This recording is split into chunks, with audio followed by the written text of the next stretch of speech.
매년 전 세계 한 200만 명 이상이 농약 중독 증상을 겪는다고 해요. 그런데 기준치 이내라고 해도 이게 문제는 장기 섭취예요. 이렇게 되면 건강에 영향을 미칠 가능성이 상당히 있다라고 이렇게 또 식약처에도 기록이 돼 있어요. 스트레스, 감염 같은 거, 수면 부족 같은 것이 같이 겹치게 되면은 결국 암이나 자가면역 질환 같은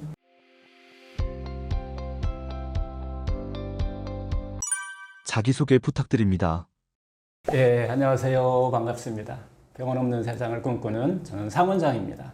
저는 지난 한 30여 년간 수많은 환자분들과 함께 병의 어떤 원인도 찾고 근본적인 원인 찾고 뭔가 마음을 회복시키는 어떤 그런 길을 걸어왔는데요.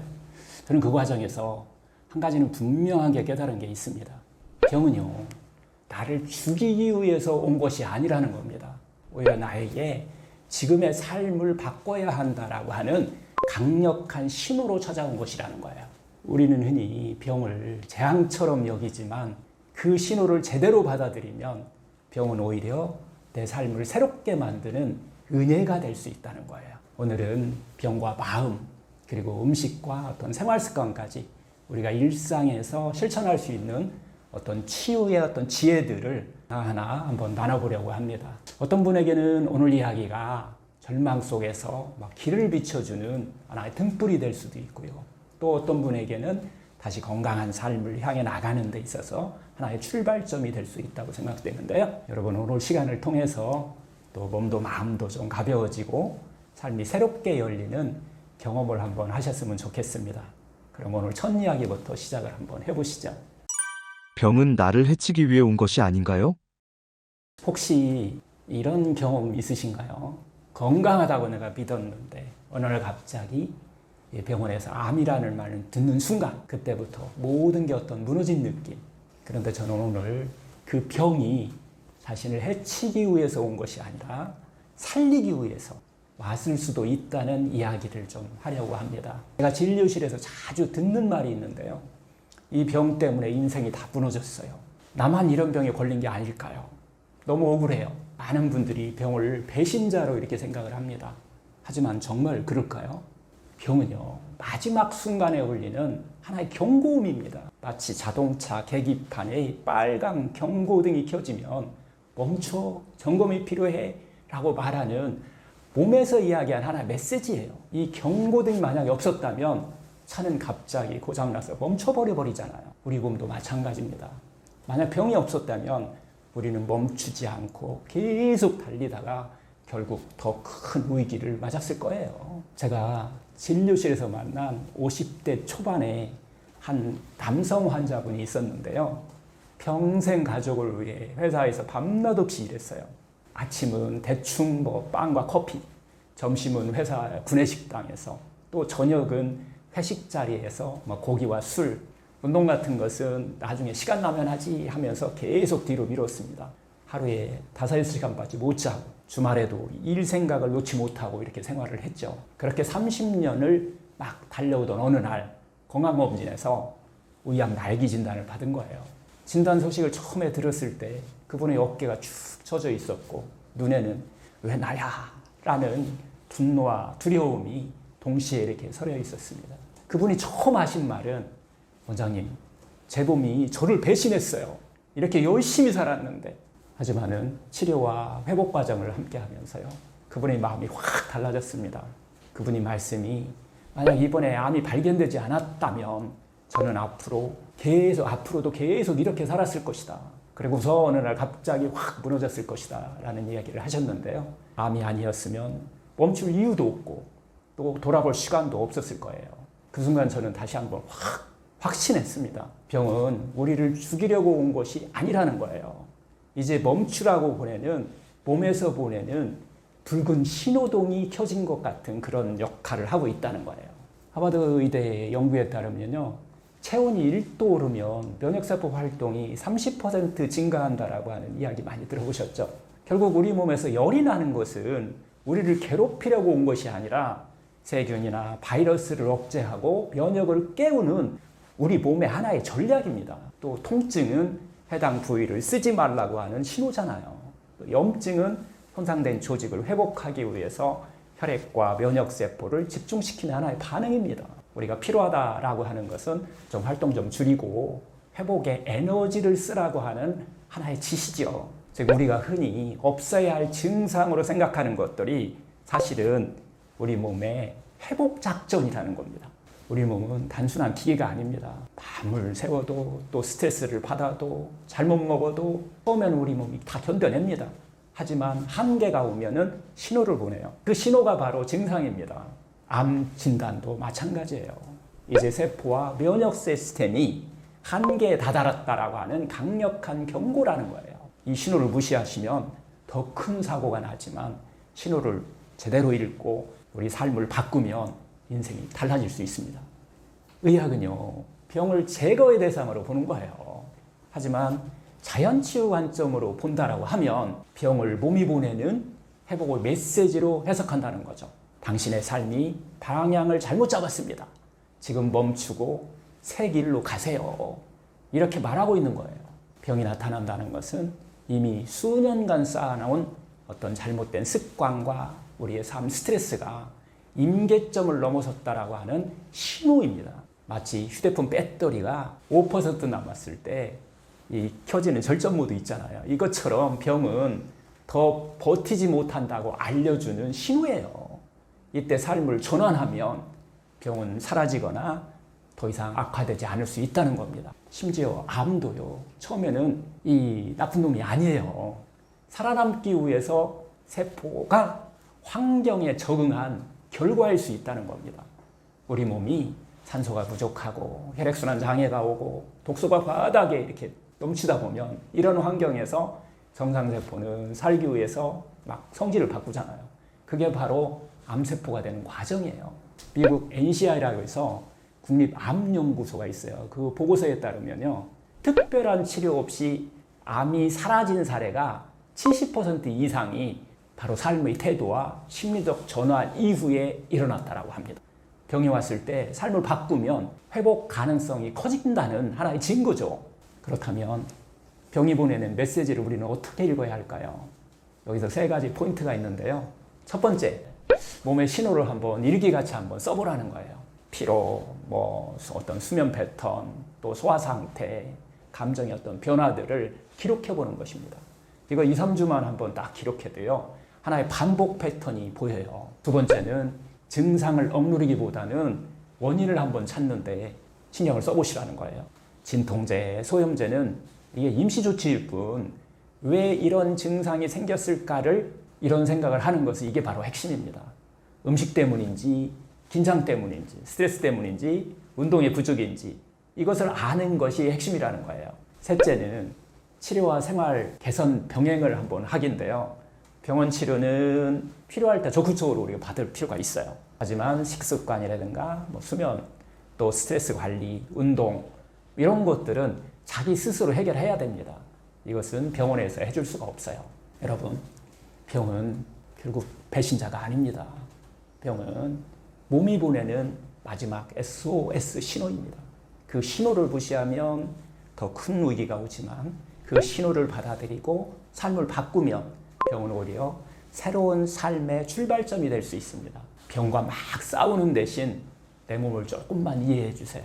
분노 대신 자신에게 좀 상냥하게 대하는 방법을 한번 선택해 보세요. 왜 나한테 대신에 내 몸이 지금 나에게 전하려는 메시지는 무엇일까를 한번 물어보세요. 그 질문이 회복의 첫걸음입니다. 그 순간부터 몸의 자기 치유력은 조용하지만 강하게 깨어나기 시작합니다. 결국 병은 나를 해치기 위해서 온 것이 아니라 살리기 위해서 온 겁니다. 저는 그 길을 여러분과 함께 끝까지 한번 걸어보겠습니다. 혹시 이 영상 보시고요. 내 몸이 나에게 보내는 신호가 딱 떠올랐다면 지금부터 작은 변화 하나만 시작해 보세요. 그리고 이 자연치유 이야기를 더 듣고 싶으시다면 구독과 좋아요도 잊지 마시고요. 저와 계속 함께 해주세요. 암이 우리에게 던지는 질문은 무엇인가요? 암이라는 병을 진단받으면 제일 먼저 떠오르는 생각이 뭘까요? 대부분 이제 세계 공통적인데요. 왜 하필 나한테? 내가 뭘 잘못했길래? 이런 병이 온 거지? 스쳐간다라고 합니다. 저도 환자분들한테 뭐 이런 질문들 수없이 받습니다. 근데 저는 이렇게 꼭 말씀을 드려요. 만약 지금 이 순간 당신의 몸이 단 한마디를 만약 자신한테 한다 그러면 아마 이렇게 말할 겁니다. 너 지금 어떻게 살고 있니? 처음엔 이 질문이 조금 불편하게 들릴 수도 있습니다. 하지만 저는 수많은 환자분들을 만나면서 하나의 깨달음 같은 걸 얻었는데요. 암은 단순히 몸속에서 일어난 사건이 아니라 삶의 방향을 다시 점검하는 깊은 메시지일 수 있다라고 하는 것은 이게 사실이라는 거예요. 너 지금 어떻게 살고 있니? 이 질문에 진심으로 답하기 시작하면 몸의 방향도 삶의 흐름도 달라집니다. 그때부터 암은 두려운 적이 아니라 나를 깨우는 스승이 될 수 있다는 겁니다. 저에게 찾아온 50대 중반의 한 남성 환자분이 있었는데요. 겉으로 보기에는 인생이 참 안정적이었어요. 중견기업의 임원이시고 또 집도 마련했고 뭐 자녀들도 아주 잘 컸습니다. 하지만 그의 하루는 늘 시간에 쫓기는 삶이었어요. 아침은 대충 뭐 커피와 빵, 점심은 회의 중 막 허겁지겁, 저녁엔 잦은 회식과 과음, 주말엔 골프나 접대 자리에 막 불려다녔죠. 이렇게 자기 몸의 목소리는 거의 듣지 못한 채 30년을 달려왔습니다. 건강검진에서 간암 진단을 딱 받은 거예요. 그분이 제게 한 1000마디가 아직도 생생합니다. 저는 가족을 위해서 열심히 살았는데 정작 제 자신은 없었네요. 이분이 이제 병원 치료와 함께 자연치유 관심을 갖기 시작하면서 그분은 암이 던진 이 질문, 너는 어떻게 살고 있니에 대해서 진심으로 답하기 시작했어요.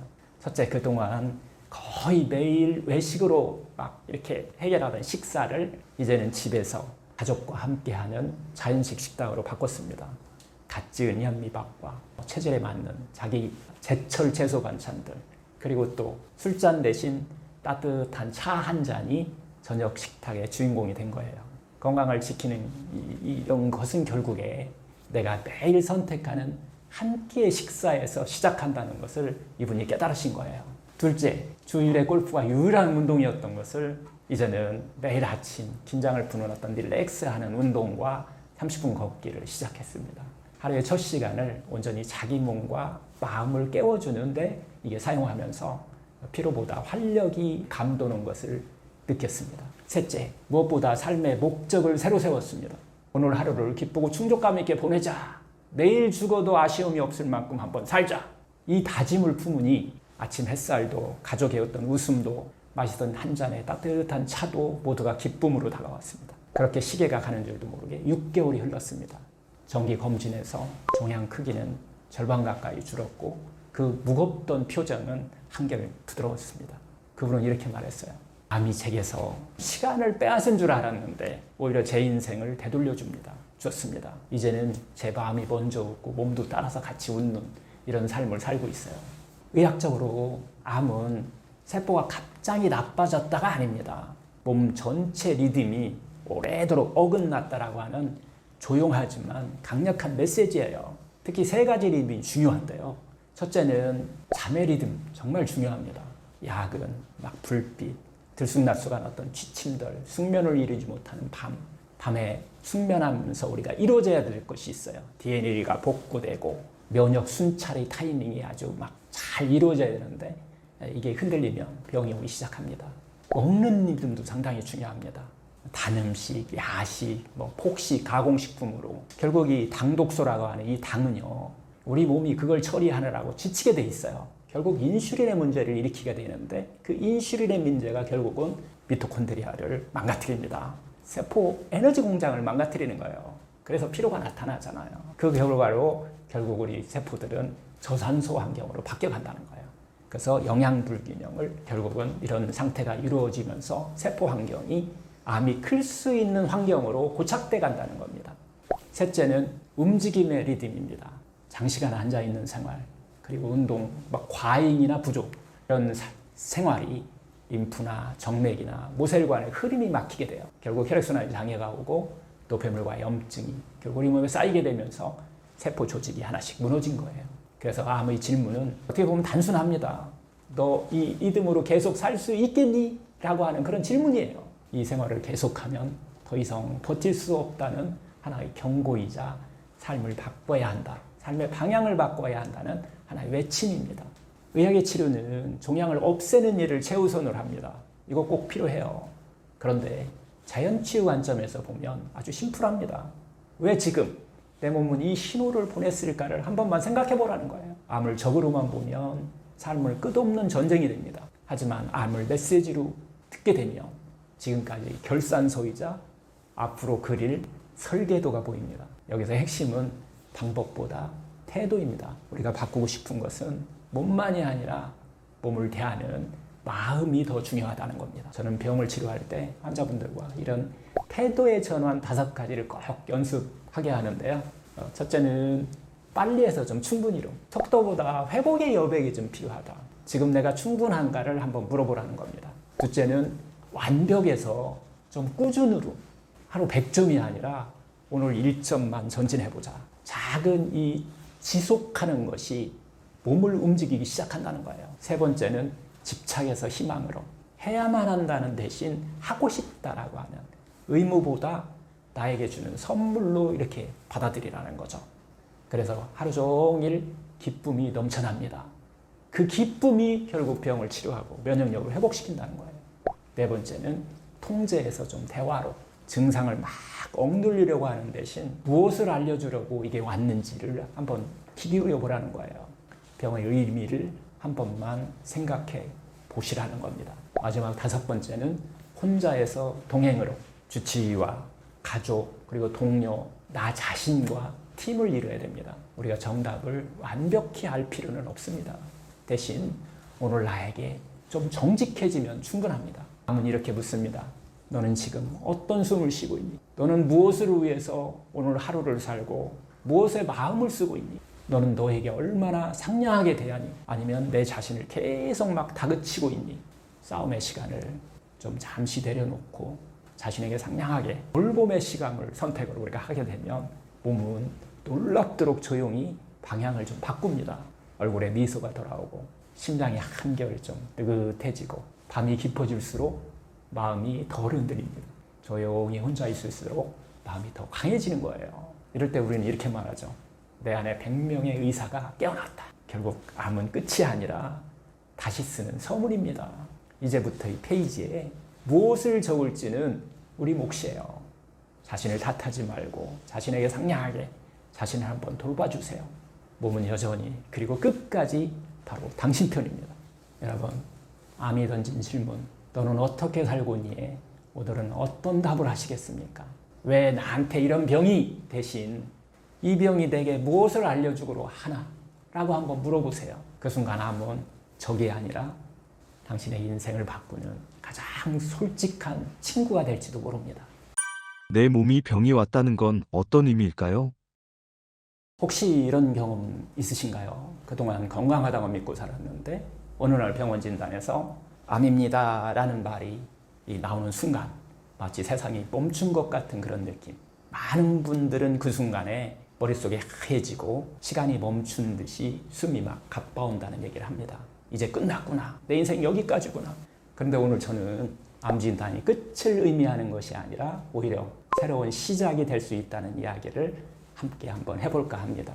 혹시 오늘 이 의미를 새롭게 만약에 이해하신다면 암이라는 병이 우리들 인생에서 전혀 다른 얼굴로 보이기 시작할 겁니다.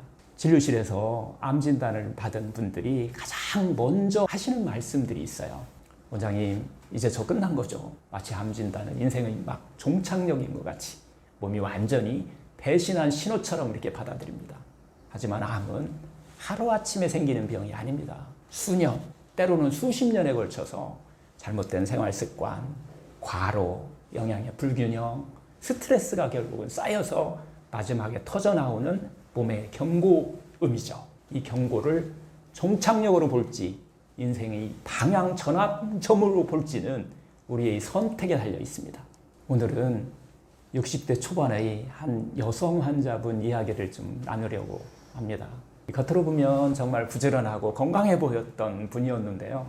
매일 새벽 5시에 일어나서 가족 아침 식사를 막 준비하고 또 남편 출근 챙기고 손주 유치원 또 데려다주고 끝나고 나면 동네 모임 가서 막 봉사활동까지 하루를 정말 꽉 채우면서 살았던 분인데요.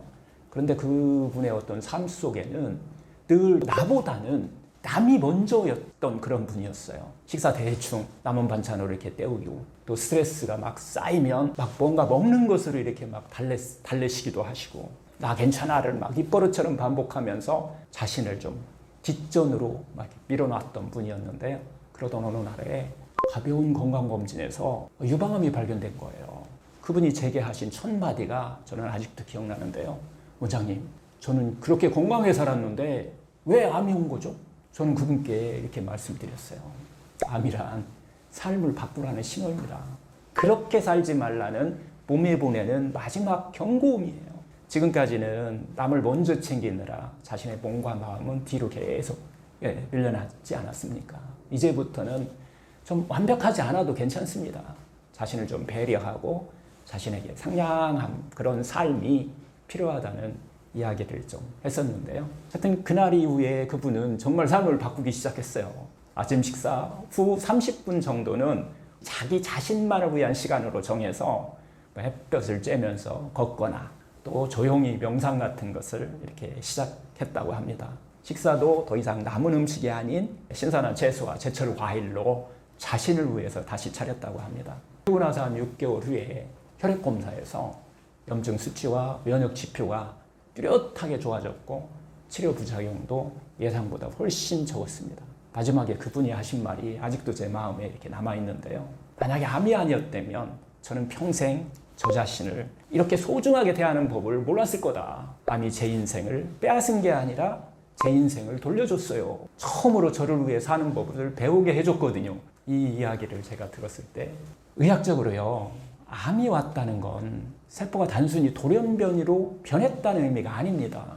세포 환경의 악화로 인해서 산소가 부족하고 영양이 불균형해지고 독소가 축적되었다는 신호입니다. 결국 면역력 저하로 감시해야 할 이 암세포들을 제때 처리하지 못하게 되었고 또 만성염증과 이런 것들이 결국 쌓이면서 암으로 진행된 거라는 거예요. 미국의 국립암연구에서도 NCI라고 하는데요. 그곳에서도 암은 한순간의 사건이 아니라 몸의 내부 환경이 오랜 시간 무너진 결과라고 이렇게 보고서를 냈는데요. 즉 암은요.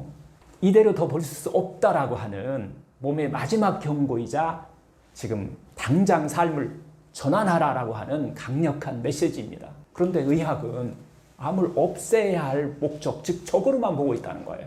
하지만 자연치유 관점에서 보면 이렇게 한번 물어보라는 거예요. 이 암이 왜 지금 내 몸에 왔을까? 나한테 왔을까를 한번 물어보라는 겁니다. 암은 나쁜 세포가 갑자기 침입한 게 아니에요. 내 세포가 환경에 막 적응하려다 변형된 결과일 수 있다는 겁니다. 산소가 부족하면 세포는요, 무상소 에너지 대사로 바뀝니다. 혈액순환이 나쁘면 세포에는 노폐물과 독소가 쌓여서 세포 환경이 악화됩니다. 지속적인 어떤 우리의 스트레스 삶은 면역의 암세포 기능을 아주 꺼버린다는 거예요. 그래서 환경이 바뀌지 않는 한 종양은 잘라내도 암은 다시 재발할 수 있다는 겁니다. 하지만 삶의 환경을 바꾸면 암세포가 자랄 이유 자체가 사라진다는 거예요. 암 진단을 받았다면 이 세 가지는 꼭 한번 기억해 주세요. 첫 번째, 멈추기입니다. 일, 관계들, 이 생활 속에서 속도를 조금 줄이시라는 거예요. 쉬지 않고 달리는 차는 결국 엔진이 고장납니다. 그리고 자기 자신에게 좀 상냥함을 잃지 않는 것이 중요합니다. 이것이 첫 번째예요. 두 번째는 내 몸의 환경을 한번 점검해 보라는 겁니다. 식습관, 수면 패턴, 스트레스 원인을 구체적으로 한번 적어보시라는 거예요. 암은 생활환경 질병이라고 하잖아요. 환경을 바꾸는 것이 핵심입니다. 마지막 세 번째는 치료와 회복을 병행하는 겁니다. 암의 치료는, 이 병원 치료는 필요시 적극적으로 좀 받으실 필요가 있어요. 하지만 면역을 살리는 자연치유 습관을 동시에 같이 이거는 자기 자신이 해야 되는 겁니다. 여러분, 암은 결코 무작정 우리를 쓰러뜨리려고 오지 않습니다. 암은 지금까지 달려온 길이 위험하다라고 하는 삶의 경고등입니다. 왜 나한테 이런 병이 대신에 이 병이 내게 무엇을 알려주려고 하는가를 한번 되돌아보세요. 이 질문이 바뀌는 순간 암은 적이 아니라 인생을 변환시키는 하나의 기회가 됩니다. 오늘부터 내 몸이 보내는 작은 신호 하나라도 기울여 한번 보세요. 그것이 새로운 출발점이 될 수 있습니다. 이 영상이 누군가의 인생 방향을 바꾸는 저는 불씨가 되기를 좀 바랍니다. 암은 유전병이 아닌가요? 어느 환자분 이야기인데요. 그분이 이렇게 얘기를 하세요. 원장님, 저희 집안에 암 환자가 너무 많아요. 저도 언젠가는 암에 걸릴까봐 너무 무섭습니다. 암 결국 유전병 아닌가요? 이거 진료실에서 자주 듣는 질문입니다. 특히 부모님이나 형제, 가까운 친척이 암으로 투병하거나 돌아가신 경험이 있는 분들은 나도 이미 암 유전자를 가지고 있을 거야 라고 이렇게 불안을 안고 삽니다. 그래서 어떤 분들은 이렇게 말씀하세요. 어차피 유전이라면 노력해도 소용없는 거 아닌가? 또 이미 제 운명은 정해진 게 아닌가? 이 질문에 저는 항상 이렇게 이야기합니다. 암은 유전병이 아닙니다. 유전이 영향을 줄 수는 있어요. 그보다 훨씬 더 큰 것은 삶의 환경과 습관입니다. 많은 분들이 암을 유전병이라고 생각하는 이유가 있어요. 가족 중에 환자가 반복해서 나오기 때문입니다. 하지만 여기에는 중요한 착각이 하나 숨어 있어요. 가족이 같은 병에 걸리는 것은 DNA 때문만이 아니라 생활 습관과 생활 환경이 함께 이렇게 살아오고 그걸 물려받았기 때문이에요. WHO 세계보건기구와 미국 국립암연구소에서 이 연구를 이걸 해본 거예요.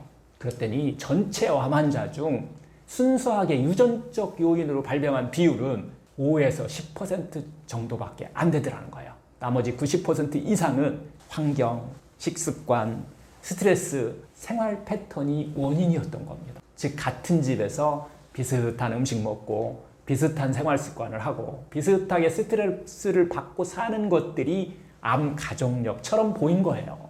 암을 유전병으로 보는 것은 마치 씨앗만 보고 나무를 예측하는 것과 같아요. 유전자는 씨앗에 불과합니다. 그 씨앗이 어떻게 자랄지는 토양, 즉 내부 환경이죠. 이런 것과 물, 햇빛, 우리의 생활 습관이죠. 이것이 결정하는 거예요. 의학적으로 볼 때 또 연구가 상당히 많이 이루어졌는데요. 이것도 하버드 의대와 네이처 리브 캔서에 실린 연구에 따르면요. 암세포는 특정 유전자를 가졌다고 해서 무조건 생기는 것이 아니라 몸 안에 염증이라든가 어떤 독소, 또 만성 스트레스, 잘못된 식습관 같은 환경적 요인이 암 유전자를 딱 이렇게 켰을 때만 암으로 진행된다는 겁니다. 또한 유전적 어떤 위험이 있는 사람이라고 해도 환경 요인을 싹 바꿨더니 발병률이 크게 낮아졌다라고 하는 연구가 정말 여러 기관에서 반복적으로 확인되고 있습니다. 이 대표적인 연구가 하나 있는데요. 덴마크, 핀란드, 스웨덴 3개국인데요. 공동 연구를 한 거예요. 세계 최대 규모로 여러분들 한번 들어봤을 거예요. 쌍둥이들의 암 발병률 조사였어요. 같은 쌍둥이니까 DNA가 같겠죠. 무려 44년 동안 44,000명 이상의 쌍둥이를 추적 관찰한 대규모 연구였어요. 그 연구 결과 정말 놀라웠습니다. 동일한 유전자를 가진 일란성 쌍둥이라도 한 명이 암에 걸렸을 때 다른 한 명이 같은 암에 걸릴 확률은 평균 10에서 15%에 불과했다는 거예요. 즉 나머지 85에서 90%는 다른 결과를 보였다는 겁니다. 이건 무엇을 의미할까요? 같은 유전자를 갖고 태어나도 사는 환경과 생활 습관이 다르면 암 발병 여부도 확 달라진다는 겁니다. 이 연구가 주는 메시지는 유전자는 분명 중요한 요소예요. 그 유전자가 암을 만들도록 켜는 그 스위치는 결국은 환경과 생활 습관이라는 겁니다. 결국 같은 DNA라도 어떤 음식을 먹었는지, 얼마나 내가 움직이고 살았는지, 스트레스와 수면 상태는 어떤지에 따라서 전혀 다른 결과를 가져올 수 있다는 겁니다. 결론적으로 유전적 소인은 씨앗에 불과합니다. 그 씨앗이 자라서 암이 될지 아니면 평생 담든 채로 남을지는 자신이 만드는 생활환경, 습관에 달려있다는 겁니다. 여러분, 유전자는 우리의 운명이 아닙니다. 그저 가능성일 뿐입니다. 그 가능성을 현실로 만들지 않을 힘이 내 안에 있다는 거예요. 내가 아침에 무엇을 먹을지, 오늘 누구를 만나 어떤 말을 나눌지, 어떤 마음으로 하루를 마무리할지, 이 모든 작은 선택들이 유전보다 훨씬 더 큰 힘을 발휘합니다. 가족력이 있다고 해서 두려움 속에 살 필요는 없습니다. 오늘의 생활이 내일의 몸을 만들고 내일의 몸이 미래를 바꿉니다. 자신의 삶은 유전자보다 강합니다. 그 선택을 지금 이 순간부터 시작해보세요. 암 진단을 받고 인생을 바꾼 환자들이 있나요? 암 진단은 인생의 끝이 아니라 새로운 시작일 수 있다는 말을 반복해서 제가 드렸는데요. 이 말을 처음 들은 분들은 말은 쉽지 뭐 이렇게 하실 수도 있습니다. 하지만 저는 진료실에서 실제로 암이요 이전보다 훨씬 행복하고 건강하게 살아가는 분들을 많이 만납니다. 오늘은 이 이야기가 여러분이 새로운 시작의 불씨가 되기를 바라면서 그중 한 분 이야기를 좀 들려드리려고 하는데요. 그 환자분은요 50대 중반의 남성이었어요. 겉으로 보기에는 정말 성공한 사업가였어요. 조그마한 회사의 CEO였는데요. 직원은 한 20명, 매출은 매년 이렇게 성장해 갔는데요. 이분이 주 6일 근무를 해요. 하루 12시간 이상 근무를 합니다. 그런데 식사, 점심은 대충 막 컵라면이나 김밥 같은, 그리고 저녁은 막 거래처, 막 술자리, 운동은 시간이 나면 하겠다며 몇 년째 계속 미루고 있었어요. 그는 늘 이렇게 말하곤 했습니다. 원장님, 지금 버텨야 하는 시기예요. 나중에 성공하면 그때 건강 챙길게요. 그런데요, 그 나중은 없습니다. 보통 면저병이 옵니다. 그분은 건강검진에서 대장암 3기 진단을 받았는데요. 그는 처음엔 절망했습니다. 내가 이렇게 열심히 산 게 무슨 소용이야. 다 무너졌네. 이 생각이 먼저 떠올랐다고 해요. 하지만 수술을 앞두고 저에게 이런 질문을 던졌습니다. 원장님, 혹시 암을 이기고 나서 제가 지금보다 정말 더 잘 살 수 있을까요? 저는 대답했죠. 당연히 가능합니다. 하지만 지금부터는 자신에게 좀 상냥하게 자신을 돌보며 살겠다고 지금 바로 결심하셔야 됩니다. 암은 단순히 몸의 병이 아니라 삶의 방향을 바꾸라고 하는 경고이자 하나의 초대장입니다. 그분은 그날 이후에 5가지 변화를 시작했습니다. 첫째, 아침, 저녁 루틴을 자기에 맞게 새로 만들었어요. 저녁 11시 이전에 무조건 추천한다. 아침 6시 기상 후에는 30분은 나를 위한 시간을 갖는다. 스트레칭과 운동한 다음에 마음 알아차림 이런 명상들, 그리고 아침에 걷기 같은 것을 매일매일 실천했습니다. 두 번째, 식단 전환이었습니다. 좀 가공식품 좀 줄이고 자연식으로 식단을 좀 바꿨어요. 그 신성한 어떤 제철 채소와 충분 이런 것들을 충분히 섭취하면서 또 양질의 식물성 단백질 중심으로 식단을 실천했다고 합니다. 그리고 식사 원칙으로 딱 식사 원칙을 정했어요. 야식 끊자. 그래서 야식 끊고 아침은 공복을 좀 유지하자. 그래서 충분한 생소와 이 사과 당근 주스를 드셨다고 하는데요. 그리고 이제 점심 저녁은 하루에 2끼 먹는데 자연식 위주로 다 바꿨다고 합니다. 소화와 흡수 또 포만감을 위해서 또 계속 꼭꼭 씹어 먹는 이걸 실천했다고 해요. 세 번째는 일과 삶의 균형을 좀 맞추자. 새벽부터 밤늦게까지 일하던 것을 아침 늦게 좀 출근하고, 그리고 일찍 퇴근하는 생활로 사장 출퇴근을 한 거죠. 그리고 저녁 식사는 가정과 함께라고 하는 큰 원칙을 딱 정했다고 해요. 네 번째는 운동 습관입니다. 주 5일은 아침에 한 30분, 저녁 식사 전에 한 30분, 공복에 한번 걷자. 그리고 매 식사 후에는 20분 가볍게 걷기를 또 실천했다고 합니다. 제가 항상 강조하는 것이 있죠. 심장에 부담을 덜 주는 운동이 또 어떻게 보면 필수입니다. 그래서 저녁 잠자리 들기 전에 하루를 정리하는 누워서 하는 자연치유 운동 3분을 붕어 운동과 모관 운동 같은 건데, 이런 것들을 자신을 배려하는 마음으로 하루 일과 마무리로 꼭 놀아보내는데 이것도 열심히 잘 실천했다고 합니다. 마지막 5번째는 마음 돌보기예요. 어떻게 보면 이게 제일 가장 중요할 수도 있습니다. 상냥하게 나를 배려하는 루틴이 필요합니다. 첫 번째는 나를 위해서 아침 저녁으로 매일 나를 위한 한 3문장만 한번 적어보라는 겁니다. 오늘 내 몸이 정말 고마워할 일이 뭐 하나 있는가? 오늘 마음이 편해진 순간이 뭐가 있었는지, 오늘 내가 나를 위해 해준 일이 뭐가 있었는지 노트에 한번 적어보기 루틴을 한번 계속 실천했다고 하는데, 둘째는 이 부정적인 감정 관리입니다. 우리는 힘든 순간 습관처럼 이렇게 말하곤 합니다. 왜 나는 이것밖에 안 되지? 이 말 대신에 그래도 오늘 정말 잘한 게 뭐였지? 이를 한번 먼저 찾아보시라는 거예요. 잘못한 부분도 다음엔 이렇게 해보자로 한번 바꿔서 한번 자신한테 이야기를 해보자는 거예요. 이 작은 말의 변화가 나를 책망하는 마음을 내려놓게 하고 스스로를 응원해주는 따뜻한 힘이 된 것입니다. 또 셋째는 마음 회복 시간 확보인데요. 하루 최소한 30분 정도는 오버치 좀 나만을 위한 시간을 한번 가져보자는 거예요. 조용히 혼자 걷기, 뭐 명상 같은 것도 괜찮겠죠. 따뜻한 차 한 잔도 한번 좀 즐겨보시면서 번거로웠던 마음을 좀 쉬게 한다라고 하는 그런 개념이었는데 이것도 열심히 잘 따라서 하셨다고 합니다. 그리고 항상 나에게 이번에는 그냥 상냥한 말 한마디죠. 하루를 마무리할 때 오늘도 정말 잘했다, 수고했다라고 스스로에게 한번 말하는 이런 루틴을 지켰습니다. 그리고 나서 이제 6개월이 지났는데 수술 후에 뭐 병원 치료는 다시 병행을 했고 스스로 만든 건강 루틴을 지켜가면서 한 6개월이 지났는데요. 체중이 일단 한 8kg 정도가 감량되었다고 해요. 좋은 일입니다. 그 뱃살 뚱뚱했던 것이 정상으로 다 되돌아온 거예요. 그리고 나니까 혈압과 혈당, 이 콜레스테롤이 모두 정상 범위로 다 검사상에서 들어왔다라고 해요. 무엇보다도 얼굴빛이요 완전히 달라졌습니다. 예전에 막 그 찌들어 있던 그런 표정에서 뭐 그런 것들은 온데가 안 되었고 맑고 환한 표정으로 바뀌었습니다. 그는 이렇게 말씀을 하셨어요. 예전에는 돈과 일에 쫓기느라 가족 얼굴을 하루에 10분도 못 보고 살았어요. 이제는 저녁마다 아내랑 산책하면서 하루를 마무리합니다. 그리고 중요한 것을 깨달았다라고 이렇게 얘기를 하시는데요. 이제야 삶의 의미를 좀 알겠다라고 하는 거예요. 우리가 살아가는 이유가 행복이라는 것을 이제 조금 깨달을 것 같다. 내 삶의 의미를 다시 찾은 기분입니다. 라고 이렇게 말씀을 하시는 거예요. 또 암이 제 삶을 빼앗은 게 아니라 오히려 제 삶을 다시 돌려준 선물 같다라고 이렇게 이야기를 하셨는데요. 여러분, 암 진단은 분명 마음을 송두리째 흔드는 큰 충격입니다. 하지만 그것이 더 나은 삶으로 가는 전환점이 될 수 있다는 거예요. 이 환자분처럼 암 이후의 삶이 오히려 더 건강하고 더 행복해질 수 있습니다.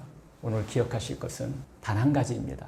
암이 왔을 때 왜 나한테 대신 앞으로 나는 어떻게 살면 좋을까를 자기 자신에게 상냥하게 한번 물어보라는 겁니다. 그 순간부터 병은 두려움에서 벗어나 삶을 새롭게 바라보게 만드는 선생님이 내 몸에 암을 만드는 삶은 어떤 모습인가요?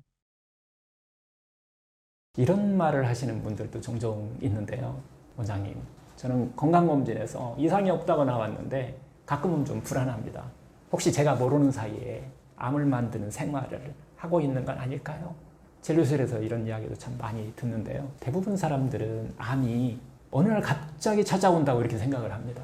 하지만 실제로는 암은 오랜 세월에 걸쳐서 몸속에서 조금씩 자라온 결과입니다. 병은 하루아침에 생기는 것이 아니고 하루하루의 선택이 쌓여서 만든 결과라는 거예요. 우리 일상 속에는 모르고 반복하는 암을 부르는 습관들이 숨어 있습니다. 아침부터 단 음식으로 막 허기를 채우는 거, 늦은 밤까지 막 스마트폰 붙들고서 막 수면 부족한 것들, 스트레스를 풀기 위해서 막 폭식하거나 막 담배 피우고 막 술 마시는 것들, 또 운동 대신에 하루 종일 의자에 앉아 있는 것들, 이런 생활이 매일 반복되다 보면 몸은 만성 염증 상태로 바뀌고 면역 시스템은 점점 무너집니다. WHO 세계보건기구에 따르면 암의 30에서 50%는 단순한 생활 습관을 바꾸는 것만 해요. 단순한이에요. 이것만 바꿔도 예방할 수 있다라고 하는 거예요. 의학적으로 보면 암세포는 누구나 정말 몸속에다 하루에 5,000개에서 뭐 10,000개 정도 생긴다고 얘기를 하는데요. 그런데 어떤 사람은 잘하고 어떤 사람에게는 사라집니다. 그 차이를 만드는 것은 별로 내 생활, 내 삶, 이 환경입니다. 암을 자라게 하는 대표적인 조건은 4가지가 있는데요. 첫 번째가 영양 불균형입니다. 가공식품, 정제한 당, 또 고지방 식단, 섬유질이 부족한 거, 이런 음식 습관이 암을 성장시키는 원인이라는 거예요. 둘째, 만성 스트레스입니다. 긴장된 삶, 불안과 분노에 이런 거에 갇혀있는 이런 마음들은 우리 몸속 코티솔의 어떤 과다 분비로 인해서 면역세포 기능이 바로 억제합니다. 또 세 번째는 이 활동 부족이죠. 이 혈액순환 저하를 만드는 이런 활동 부족들은 림프 순환을 정체를 만들고 암세포가 살기 좋은 조건으로 만들어갑니다. 넷째는 수면 부족이에요. 멜라토닌 호르몬과 관계되어 있는데 이 감소가 오면은 세포의 어떤 회복력을 우리가 점점 악화시킨다라고 하는 겁니다. 이 연구 결과들도 상당히 많이 있는데요. 이 네이처 리뷰 캔서라고 하는 암 전문 저널에 실린 이게 상당히 유명한 저널이죠. 이곳에 보면은 수면 부족은 이 멜라토닌 호르몬을 결국 줄이게 되고 세포 회복력을 떨어뜨리고 그 결과 우리 몸의 만성염증 그리고 면역력 저하를 만든다. 그리고 어떻게 보면 암세포가 스스로 죽는 기능이 즉 우리가 이것을 아포토시스라고 그러는데 이 기능을 갖다 방해하는 거예요. 쉽게 말해서 잠이 부족해지면 몸이 암세포와 싸울 힘이 점점 약해진다는 거예요. 잠이 네 번째이지만 상당히 중요한 역할을 합니다. 또 2008년에 일본 그 미야기 현인 그 코호트 연구라는 게 있어요. 이것도 상당히 의학계에서 많이 이렇게 회자되는데요. 4만 명 이상을 10년 이상 추적한 조사한 거예요. 그 결과에 가공 섭취가 많은 사람들, 운동량이 적은 사람들, 수면 시간이 부족한 그룹들이 그렇지 않은 그룹에 비해서 암 발병 위험이 최대 2배 이상 높았다고 합니다. 특히요, 하루 6시간 미만 수면이라든가 매일 가공육을 섭취하는 사람, 주 2회 이하의 신체 활동하는 사람들, 이 세 가지를 모두 가진 사람들의 암 발병률이 가장 높게 나타났습니다. 이 연구는 암은 단일 어떤 요인보다는 잘못된 생활 습관이 겹쳐서 만드는 결과라는 사실을 보여주는 연구입니다. 자연치유 관점에서 보면 암은 단순히 없애야 할 덩어리가 아닙니다. 암이 자라는 환경 자체를 바꾸는 것, 그게 핵심입니다. 병원 치료는 암세포를 공격하고 제거하는 데 초점을 맞춥니다. 하지만 자연치유는 그 암이 자랄 수 없도록 몸속의 토양과 환경을 바꾸는 일이 그 일에 집중해야 된다는 거예요. 암을 만들지 않는 환경의 4대 축이 있는데요. 첫째가 맑은 혈액이에요. 내 몸에 맑은 혈액을 만들 수 있는 것이 가장 중요한데요. 염증과 독소를 줄이는 어떻게 보면 식습관입니다. 두 번째는 강한 면역을 만드는 건데요. 충분한 수면과 이 스트레스 관리가 중요한 이유이죠. 셋째가 원활한 순환입니다. 혈액순환이 잘 돼야 돼요. 매일의 어떤 움직임과 어떤 깊은 호흡이 혈액순환에 어떻게 보면 필수입니다. 셋째가 건강한 마음이죠. 자신을 돌보는 태도와 긍정적인 어떤 이런 감정들을 갖는 것. 이 네 가지가 균형을 이루게 되면 암이 자라기 어려운 내 몸의 환경이 만들어집니다. 결국 암을 만드는 삶에서 벗어난다는 거예요. 단순히 나쁜 습관을 끊는 것이 아니라 내 몸과 마음을 새로운 환경으로 전환하는 과정이 필요하다는 겁니다. 그리고 그 시작은 거창한 것이 아니라 오늘의 작은 선택 하나에서 다 시작된다는 거죠. 암은 하루아침에 생기지 않습니다. 그러나 미래를 바꾸는 선택은 오늘 지금 이 순간에 시작될 수 있습니다. 암을 만드는 삶을 멈추는 순간 치유와 회복의 삶이 확 열립니다. 미래에 정해져 있지 않습니다. 미래는 더 이상 정해져 있지 않아요. 여러분의 몸과 마음이 오늘 어떤 길을 선택하느냐에 따라 암이 사라지는 삶의 모습은 어떤 건가요? 진료실에서 이런 질문을 하시는 분도 있습니다. 원장님, 뉴스에서 가끔 기적처럼 암이 사라졌다는 이야기를 보는데 그런 일이 진짜 가능한 건가요? 특히 암 진단을 받은 분들은 혹시 나도 그런 기적의 주인공이 될 수 있지 않을까 희망과 동시에 그건 특별한 사람에게만 일어나는 일일 거야 라는 그런 의문도 갖습니다. 저는 진료실에서 수많은 환자들을 보면서 있던 암이 좀 작아지고 또 더 이상 진행되지 않고 때로는 사라진 사례를 정말 많이 보고 있습니다. 그건 절대 운이 아니라 또 기적이 아니라 내가 어떻게 만드냐에 따라서 달라질 수 있다는 거예요. 그 사람들의 공통점이 있는데요. 대부분 사람들은 암이 사라졌다는 이야기를 들으면 뭔가 막 특별한 약이나 비밀 치료법이 있었을 거라고 생각하는 경우가 많아요. 하지만 실제로는 그 변화는 아주 평범한 생활 속에서 일어납니다. 암이 사라지는 분들의 어떤 삶에는 이 몇 가지 공통점이 있습니다. 첫째로 음식이 바뀌었습니다. 정제식품 위주에서 자연식 위주로 바뀌었다는 거예요. 둘째, 몸의 순환이 바뀌었습니다. 매일같이 움직이고 호흡이 깊어졌다는 거예요. 셋째, 마음이 바뀌었습니다. 두려움, 불안에서 감사와 편안으로, 여유로움으로 바뀌었다는 거예요. 넷째, 하루의 리듬이 바뀌었습니다. 바쁜 막 일정 대신에 충분한 수면과 휴식이 자리하고 있다는 거예요. 즉, 암이 사라지는 삶은 무언가를 막 더하는 삶이 아니라 몸이 스스로 회복하도록 방해를 걷어내는 삶입니다. 의학적으로 보면요, 우리 몸에는 원래 암세포를 스스로 없애는 기능이 있습니다.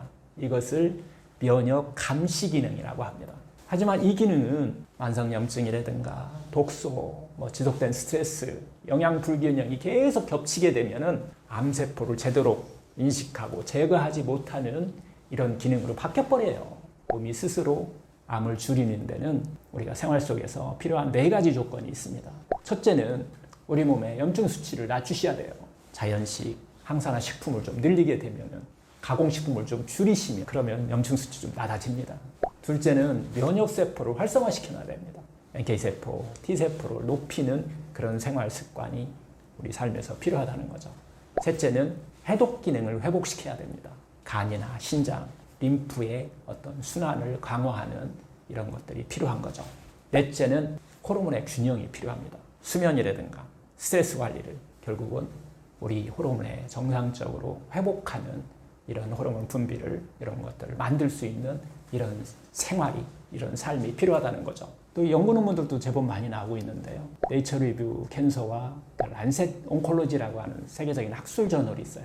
여기에 연구에 따르면 이 4가지 조건들이 충족되면은 암세포의 성장 속도가 현저히 줄어든다는 거예요. 또 때로는 종양이 축소되거나 소멸된 경우도 상당히 많이 보고되고 있다라고 이렇게 이야기를 하는데요. 보통은 암이 스스로 이렇게 줄어들거나 자연 치유되는 경우 우리는 흔히 그걸 기적이라고 이렇게 또 부릅니다. 그런데 중요한 건 이게 단순한 우연이나 전설 같은 이야기가 아니라 의학적으로도 실제 사례가 꾸준히 보고되고 있고, 그 원인을 찾으라는 과학적 연구도 이미 정말 많이 이루어지고 있습니다. 4개의 중요한 연구가 있는데요. 첫 번째는 스탠퍼드 대학에서 한 거예요. 닥터 스피겔 박사의 연구인데요. 1989년도 아주 좀 어느 정도 됐죠? 이때 연구예요. 어떤 연구냐면 유방암 말기 환자 86명을 2그룹으로 이렇게 나눴어요. 2그룹 모두 병원에서 같은 치료는 같이 받았는데요. 한 그룹은 치료를 같이 받으면서 매주 한 번, 추가로 매주 한 번 정서적인 어떤 지지 모임을 만들어줬어요. 이 모임에 참여하겠죠. 그 모임에서 환자들은 서로의 이야기를 나누고 또 서로를 막 응원하고 자기 마음을 이렇게 털어놓을 수 있는 이런 장소를 제공했던 거죠. 그랬더니 그 결과 그 모임에 참여했던 사람들은 그렇지 않은 환자들보다 평균적으로 한 18개월 이상이 더 오래 살았다는 거예요. 또 우울감도 줄고 또 잠도 잘 자는 숙면을 하게 되었다는 것이죠. 심지어 일부 환자들은 종양 크기가 확실하게 줄어드는 변화도 있었다고 합니다. 이 의미는 마음의 회복과 어떤 사회적인 어떤 지지가 면역을 살리기도 하고 암의 진행을 늦출 수도 있다는 겁니다. 두 번째, 또 다른 연구도 있는데요. 미국의 국립암연구에서 발간한 건데요. NCI 모노그래피라고 하는 보고서에 의하면요. 이건 1976년에 발표된 거예요. 에버슨과 콜 박사의 연구입니다. 전 세계에서 보고된 암이 저절로 사라진 176건을 분석을 해본 거예요. 놀랍게도 그중 70% 이상이 삶의 태도가 크게 변화가 있거나 아니면 관계가 회복됐거나 마음을 뒤흔드는 어떤 심리적 전환을 그것을 겪은 직후에 나타났다는 거예요. 예를 들어서 오랫동안 풀지 못한 이 분노와 원망을 확 내려놓는 순간, 사랑하는 사람과의 어떤 관계가 막 확 회복된 순간, 남편과의 관계가 확 좋아지는 관계가 그런 것도 포함되겠죠.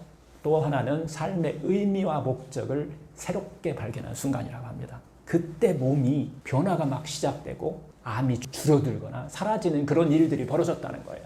이 의미는 회복은 약이나 수술만이 아니라 어떤 우리의 생활, 또 그리고 정서, 이 관계의 변화와도 깊이 연결되어 있다는 겁니다. 세 번째 연구는 하버드 의대에서 프로그램에서 한 거예요. 통합 종양학 프로그램에서 한 건데, 항암 치료 중이거나 치료를 마친 암 환자를 대상으로 12주 동안 특별한 실험을 한번 해본 거예요. 그 방법은 아주 간단했습니다. 식사를 좀 더 건강하게 바꾸게 하고, 매일 가벼운 운동하게 하고, 명상과 호흡으로 마음을 좀 이렇게 안정시키고, 밤에는 충분히 숙면을 취하는 게, 그렇게 12주 동안을 꾸준히 생활을 이렇게 관리를 해본 거예요. 그랬더니 암과 싸우는 NK세포와 T세포라고 그러잖아요. 이게 확 늘은 거예요. 그리고 또 몸속 염증 수치가 확 내려간 공통점을 갖고 있더라는 거예요.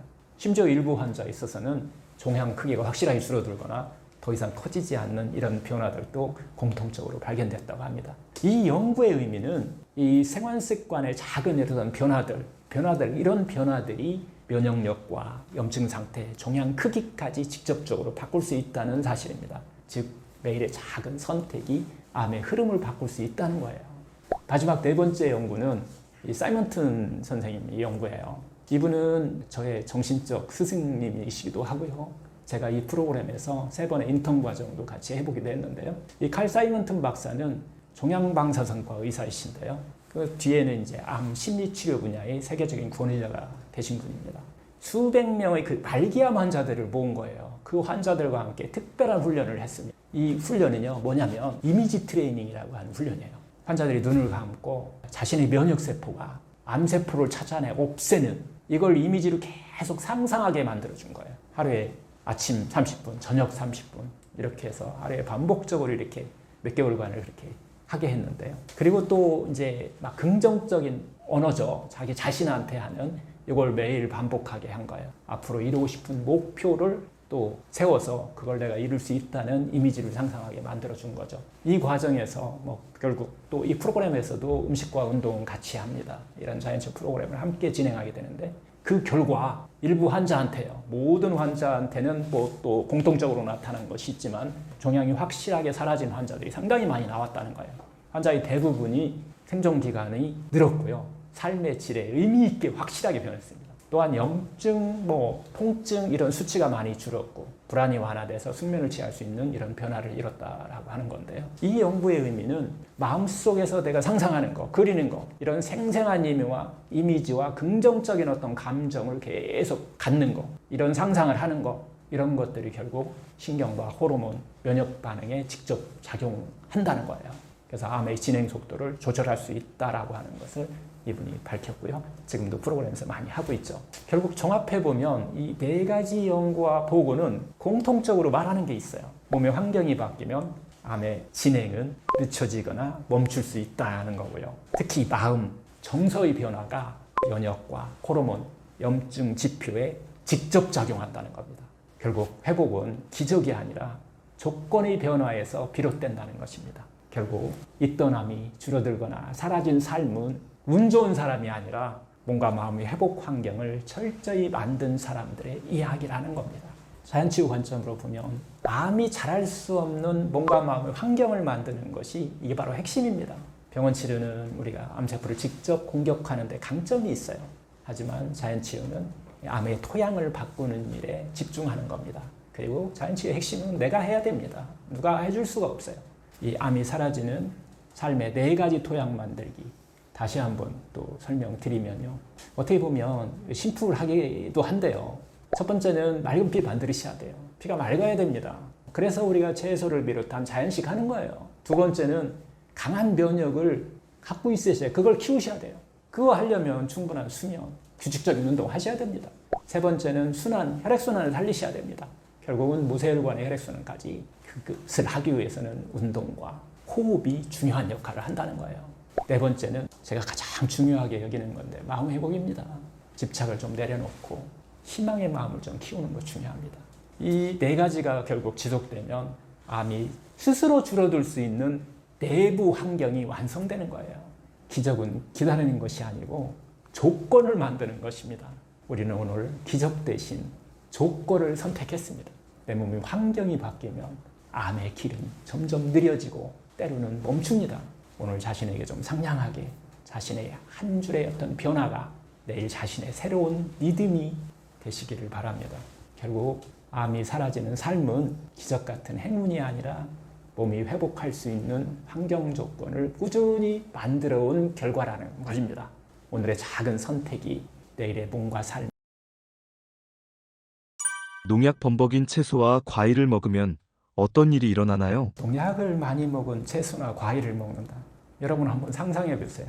오늘 아침 건강하려고 이렇게 먹었던, 꺼냈던 이 상큼한 사과 한 알이 그냥 막 깨끗하게 씻고 껍질까지 막 내가 아삭하게 이렇게 베어 먹었는데 그 한 입 속에 눈에 보이지 않는 이 농약 칵테일이 숨어 있다면 이것은요, 씻어도 또 껍질을 벗겨도 사라지지 않습니다. 우리는 매일 그걸 몸속에 조금씩 만약에 먹고 있다면 어떤 일이 벌어질까요? 오늘은 농약 범벅 채소와 과일이 우리 몸속에서 벌이는 일들, 의학과 자연치유의학의 시선에서 조금은 무섭게 한번 이야기를 좀 해드릴까 합니다. 먼저요, 일단 농약은 무조건 악마는 아닙니다. 농업 현장에서 병충해와 뭐 이런 것들을 잡아내잖아요. 또 잡초를 막아주기도 하고 결국 수확량을 많이 들이고 가격을 또 저렴하게 해서 많은 사람이 먹을 수 있게 만들어주죠. 이 상품성을 높이는데 정말 필요한 존재입니다. 하지만 문제는 과다 사용과 잔류농약 문제예요. 농약은 보통 이제 살충제, 살균제, 제초제 이런 식으로 분류가 되는데 이 성분들이 수확 후에도 농산물 표면과 내부에 남아서 우리 몸속으로 들어오게 됩니다. 농약이 들어오는 5단계 몸속 여정이 있는데요. 첫 번째 관문이 있죠. 입이죠, 당연히. 입속에서 바로 흡수가 되기 시작합니다. 결국 농약은 단순히 농산물의 껍질에만 묻어 있는 게 아닙니다. 비에 씻겨내려도 물에 담가도 식물의 세포 속까지 스며든 것은 그대로 남아 있습니다. 사과 한 잎을 갖다가 딱 베어보는 순간 그 성분 일부는 혀와 입 안에 있는 점막을 타고 단 몇 초 만에 혈관 속으로 들어갑니다. 마치 손님 초대도 안 했는데 현관이 아니라 거실까지 들어온 그런 경우가 되는 거죠. 두 번째 관문은 간입니다. 간 해독 시스템의 과부하를 일으킵니다. 우리 몸의 해독 공장이 간이잖아요. 그런데 이 간이 그 농약을 처리하느라고 막 효소를 막 불가동합니다. 하지만 농약은 쉬운 독소가 아니에요. 분해 과정에서 오히려 더 막 독성이 강해지는 경우도 있어요. 이것을 우리가 중간물질이라고 하는데 이런 것들을 생기기도 합니다. 그 과정에서 간은 비타민이나 미네랄 같은 것을 막 거기다 쏟아붓는 거예요. 단백질을 또 막 끌어다 쓰기도 합니다. 활성산소라는 어떤 피로 물질들을 그러다 보니까 왕창 만들어내는 거예요. 그래서 결국 간이 지치게 되면은 다른 독소, 처리까지 밀리게 돼요. 그래서 온몸의 피가 탁해지는 원인이 된다는 겁니다. 세 번째 관문은 장내 미생물하고 관계해요. 이 미생물을 파괴시킨다는 겁니다. 농약은 해충만 죽는 게 아닙니다. 우리 장 속에 유익균도 공격합니다. 면역세포의 한 70% 이상이 장에 모여 사는데 이 유익균이 무너지면 장 점막이 손상되는 거예요. 장루스라는 얘기 들어보셨잖아요. 결국 장루스의 원인이 농약하고도 관련이 있을 수 있다는 거예요. 물론 농약뿐 아니라 음식 찌꺼기, 세균, 독소까지 장루스가 일어나면은 다 피 속으로 막 직행하잖아요. 이게 바로 이제 만성염증의 시작이 될 수 있다는 겁니다. 네 번째 관문은 신경계와 호르몬 교란을 일으키게 되는데요. 농약은 곤충의 신경을 마비시키는 화학물질이에요. 그런데 사람의 신경계 원리도 크게 우리가 곤충과 비슷하지 않아요. 특히 유기인계 농약 같은 경우는 신경을 계속 흥분 상태로 만들어주는 그런 역할을 해요. 그러다 보니까 우리한테 두통과 불면을 만들기도 하고 집중력 저하, 또 손발 떨림을 유발하기도 합니다. 이유 없이 손발 떨린다고 하는 분들이 상당히 많이 있으신데 이런 것들도 좀 관련이 있을 수 있다는 거예요. 또 어떤 농약은요, 호르몬 균형을 무너뜨려서 여성분들한테는 생리불순, 남성분들한테는 정자수 감소를 불러올 수 있어요. 마지막 다섯 번째 관문은 혈액과 면역 시스템에 어떤 미치는 영향을 주는 것들인데요. 결국 분해되지 못한 이 농약 성분은 혈액에 결국 남게 되거든요. 그래서 그 혈액에 남아있는 것은 전신에 돌아다니면서 만성염증 반응을 유발하는 원인이 될 수 있다는 거예요. 면역세포가 이건 이물질이다 라고 인식하고 싸우기는 시작하는데 문제는 매일 이런 싸움을 반복하다 보면은 만성염증이 계속 일어날 수 있는 그런 시스템으로 바뀌어버린다는 거예요. 결국 이 만성염증은 결국은 암이나 심혈관계 질환, 자가 면역 질환의 뿌리가 되는 거죠. WHO 세계보건기구 보고서에 따르면요, 매년 전 세계 한 200만 명 이상이 농약 중독 증상을 겪는다고 해요. 근데 이게 대부분 사실은 농업 종사자리죠. 일반인들은 너무 여기 또 막 불안해할 필요는 없습니다. 그렇지만은 일반인들도 저농도 장기 노출을 하게 되면 위험이 커질 수 있다라고 하는 경고인데요. 꼭 식약처 2023년 보고서에 의하면요, 시중의 농산물의 98%는 법적 잔류 허용 기준이 이내라는 거예요. 지금 돌아다니고 있는. 그런데 기준치 이내라고 해도 이게 문제는 장기 섭취예요. 이렇게 되면 건강에 영향을 미칠 가능성이 상당히 있다라고 이렇게 또 식약처에도 기록이 돼 있어요. 2018년에 프랑스에서 발표한 이 7년간 6만 9천 명을 추적한 연구 결과도 한번 보고된 적이 있거든요. 유기농 식품 섭취가 많은 그룹들은 암 발병 위험이 한 25% 정도 낮았다고 보고가 되어 있습니다. 연구진은 그 이유로 인해서 바로 농약 노출 감소 때문에 그러지 않나라고 이렇게 그것을 기록에 남겼는데요. 어떻게 보면 이제 의학적으로는 뭐 전체적으로 많이 축적되면 병이 온다라고 하는 것은 이제 누구나 다 아는 사실이 된 것 같아요. 근데 이걸 좀 자연치유 관점에서 보면은 하루치 농약은 조금씩 미미할 수 있지만은 그걸 1년, 5년, 10년 이 정도 되면 결국 간이나 장이나 면역 시스템에 조금씩 영향을 미칠 수 있다라고 보는 겁니다. 그리고 그 틈을 타가지고서 거기다가 문제는 겹치는 거예요. 스트레스, 뭐 감염 같은 거, 수면 부족 같은 것이 같이 겹치게 되면은 결국 암이나 자가 면역 질환 같은 큰 병을 만들 수 있는 요인이 될 수 있다라고 하는 겁니다. 그래서 저는 환자들에게 이렇게 좀 말씀드려요. 모든 걸 유기농으로 다 바꾸기는 어렵더라고 해도 생으로 먹는 거 있잖아요. 샐러드나 생채소, 껍질째 먹는 과일만큼은 유기농이나 무농약으로 좀 써라. 특히 암을 갖고 있거나 갖고 있는 분들은 나을 때까지라도 그렇게 좀 권해드리기도 하는데요. 어떤 분은 또 열을 가해서 이것을 사용하면 잔류농약이 분해되지 않냐라는 그렇게 물어보시는 분도 있는데 일부는 맞아요. 하지만은 그래서 열에 가하는 것은 우선순위를 좀 낮추더라도 생으로 먹는 것은 가능하면 집에서 키워서 드시든지 특히 질병이 있으면은 그 선택을 하시면 권해드리는데요. 여튼 여러분 그렇다고 농약이 무섭다고 채소와 과일을 이렇게 딱 끊어버리겠다 이건 답은 아닙니다. 중요한 것은 어떤 걸 고르고 어떻게 먹느냐라고 하는 거예요. 마트에서 장을 볼 때 그저 예쁜 거 싼 것만 고르지 말고 라벨을 한 번만 더 확인하시고 그리고 또 하나 중요한 것은 씻으면은 상당히 많이 이 잔류농약을 해결할 수 있다는 겁니다. 씻는 과정을 한번 더 하는 것 이런 것들이 건강을 지키는 길이기도 합니다. 오늘 한 끼가 내일의 면역력을 10년 후의 건강을 바로 결정합니다. 농약 우려되는 채소 과일 어떻게 먹어야 할까요? 여러분 이 상추 한 장에 농약이 몇 종류나 묻어 있는지 혹시 아세요? 심지어 어떤 건 물로 씻어도 껍질을 벗겨도 속에 남아 있습니다. 그런데 이제 걱정하지 마세요. 오늘 제가 알려드리는 방법대로 하면 집에서도 80% 이상 농약의 흡수를 줄일 수 있습니다. 몇 분의 그 씻는 정성이 앞으로 10년 뒤 여러분의 건강을 상당히 지켜줄 거예요. 그럼 부엌에서 바로 한번 따라해 보세요. 많은 분들이 채소, 과일, 세척에 대해서 잘못 알고 있는 부분이 있어요. 우리가 흔히 오해하는 세 가지가 있는데요. 첫 번째, 흐르는 물로만 씻으면 다 제거된다라고 하는 오해입니다. 일부 수용성 농약은 제거돼요. 하지만 기름에 잘 녹는 농약은 그대로 남습니다. 두 번째 오해는 껍질만 벗기면 안전하다라고 하는 생각이에요. 농약은 껍질뿐만 아니라 과육 속까지 스며들어 있습니다. 세 번째는 뜨거운 물에 데치면 괜찮다라고 하는 분들도 많이 있어요. 근데 이것도 뭐 전혀 틀린 얘기는 아니지만 일부는 줄지만은 결국은 어느 정도 또 남아있고 영양소 손실도 커집니다. 자꾸 끓이게 되면. 그래서 세척은 농약의 성질을 우리가 정확하게 알고서 세척하는 것을 한번 선택하시면 좋습니다.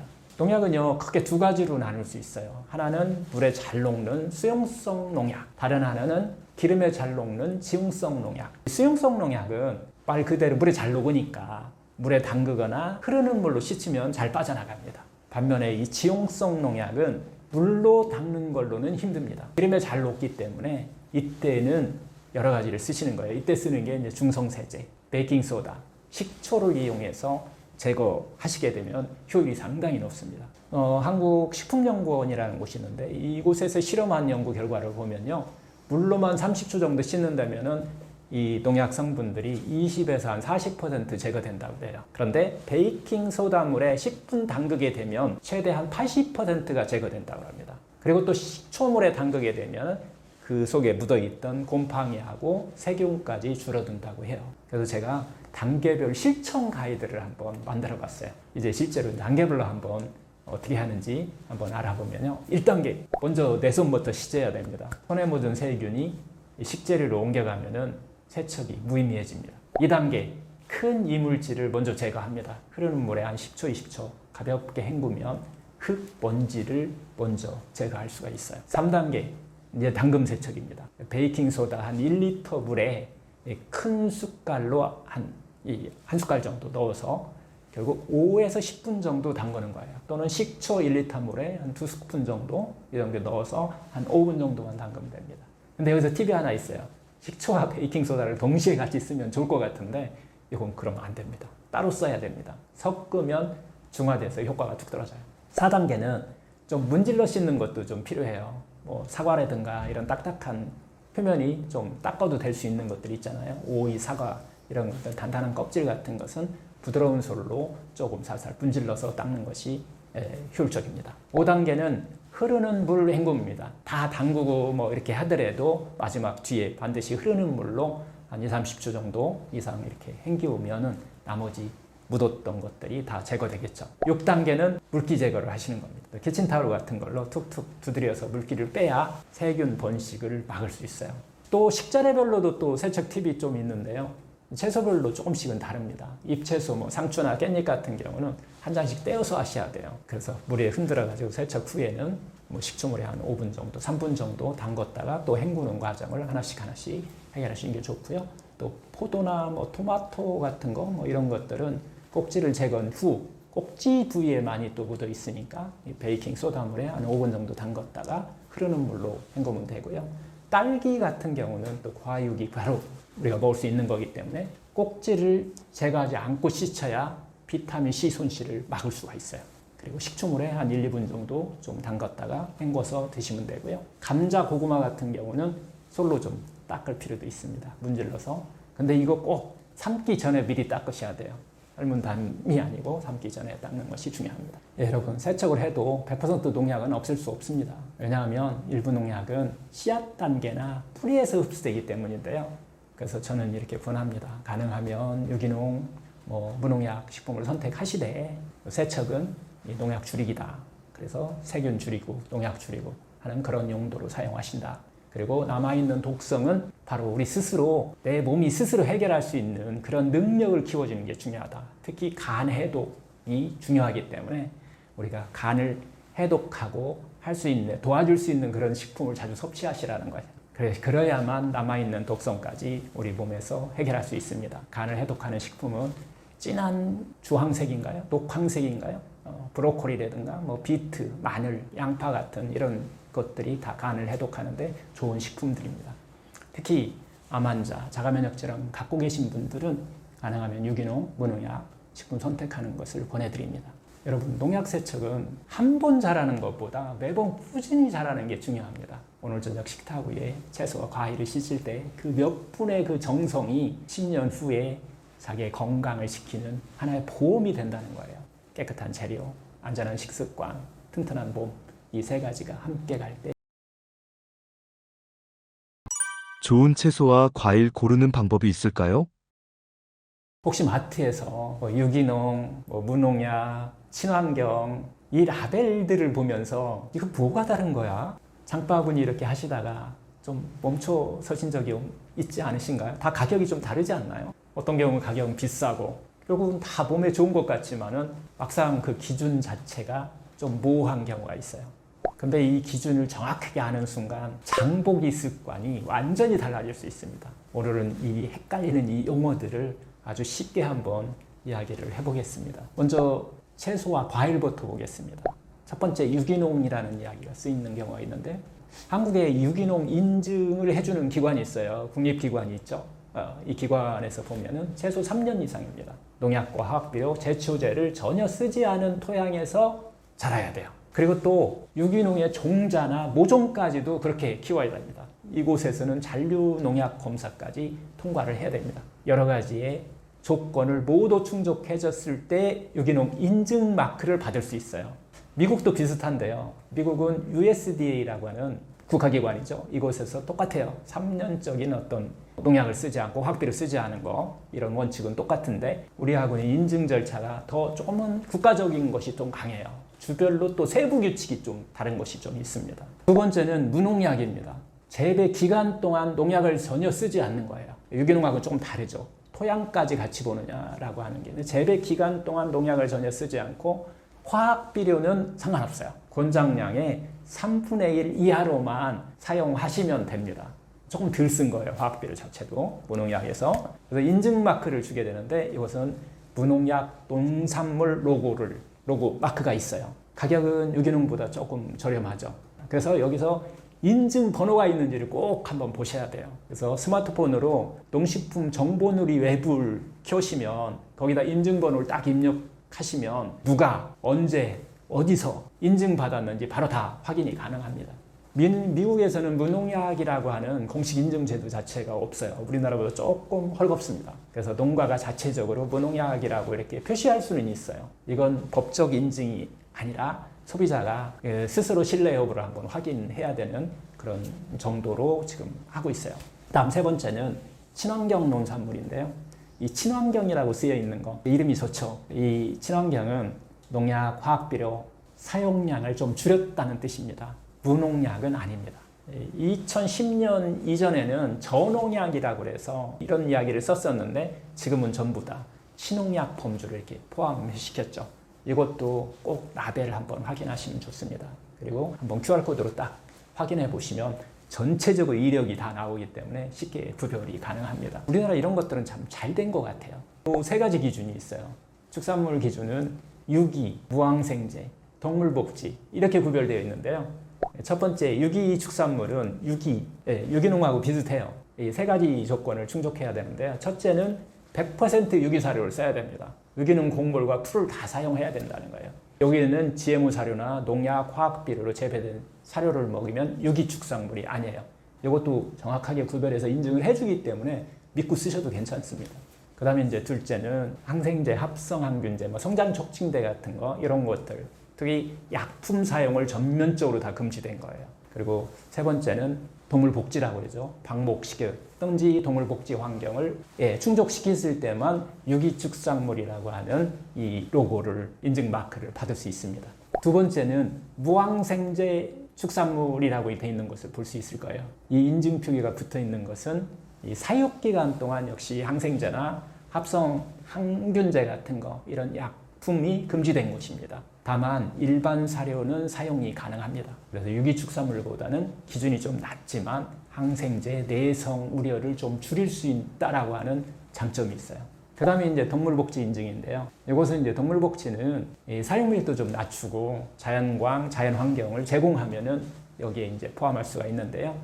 근데 약품과 사료 같은 그런 기준은 유기축산물과 무항생제와는 별도 조건이에요. 다르다는 거예요.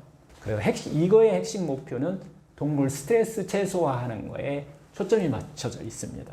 축산물 부분에도 소비자가 구별하는 팁이 있어요. 이 라벨에 국립농산물 이 품질관리위원회 인증 마크가 이렇게 확인하는 게 가장 중요합니다. 그래서 포장지에 QR코드로 이렇게 한번 찍어보시면 이것도 마찬가지 생산자, 재배, 사육 방식, 검사 결과까지 다 확인 가능합니다. 우리가 친환경이라는 단어만 보고 판단하지 한번 마시고 인증 종류와 조건까지 한번 체크해볼 필요가 있습니다. 특히 한국에서는 이 인증 마크 옆에 반드시 인증 번호가 있습니다. 이것을 스마트폰으로 농식품 정보 누리 앱이에요. 이걸 인증번호를 입력하게 되면 정확하게 인증이 전체적으로 어떻게 생산해냈는지를 우리가 볼 수 있다는 거죠. 이건 하나의 습관인 것 같아요. 한 번씩 해보시면 우리가 먹는 음식에 좀 관심 가질 수 있지 않을까 싶고요. 이런 유기농이라든가 이런 것들을 어떻게 보면 이제 자연치유 관점에서 보면 이 유기농이나 무농약 식품들은 단순히 농약이 덜 묻은 음식이다라고 하는 것을 넘어서 다 뺏긴다는 겁니다. 반대로 건강한 식재료를 우리가 먹게 되면 세포가 회복하는 것을 방해하지 않고 면역이 제 역할을 다하도록 도와주는 역할을 한다라고 하는 그런 개념으로 적극 추천하고 있는 거죠. 우리가 먹는 건 단순히 배를 채우는 것이 아닙니다. 그건 곧 우리 몸을 만드는 재료이고 미래의 건강을 결정하는 선택입니다. 오늘 마트에서 장 볼 때 그 한 번의 우리의 선택, 그 한 번의 습관이 우리 가족의 10년 또 20년 그 뒤의 건강을 바꿀 수 있습니다. 오늘부터는 라벨을 한 번 더 읽고 인증번호를 확인하는 습관, 그 선택이 여러분의 몸과 삶을 또 지켜줄 수 있는 하나의 방법이다라고 해서 습관화시키는 것들을 냉동 채소 과일 먹어도 건강 챙길 수 있을까요?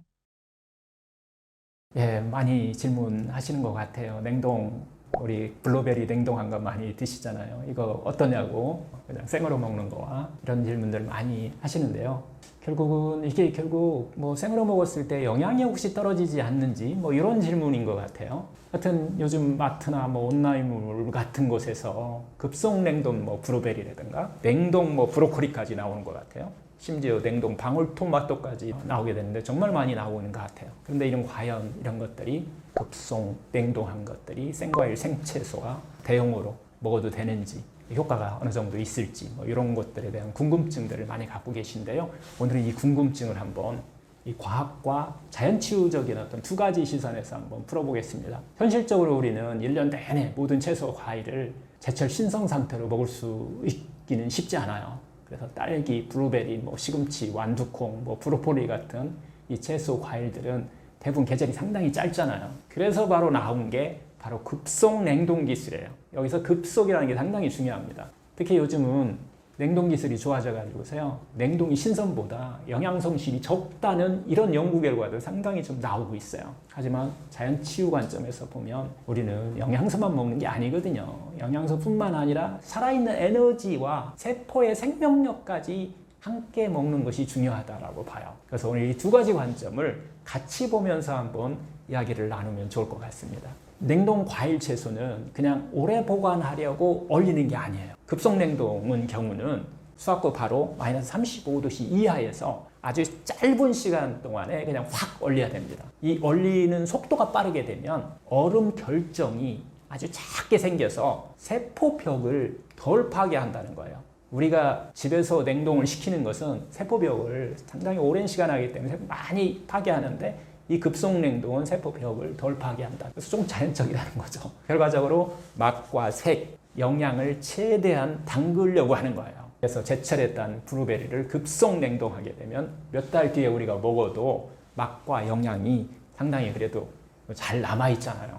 그래서 결국은 냉동 과일과 채소에 장점과 단점이 있어요. 먼저 장점부터 보면은 제철에 딴 그 과일을 24시간 안에 냉동을 딱 시키면 그 속에 들어있는 비타민C, 폴리페놀, 카로티노이드 같은 항산화 성분이 80에서 90%는 보존됩니다. 겨울에 신선이라 부르는 채소보다 어떻게 보면 계절에 맞지 않는 채소를 우리가 기르는 것보다 오히려 영양소가 높을 수 있다는 장점을 갖고 있어요. 예를 들어 2017년 연구 결과인데요.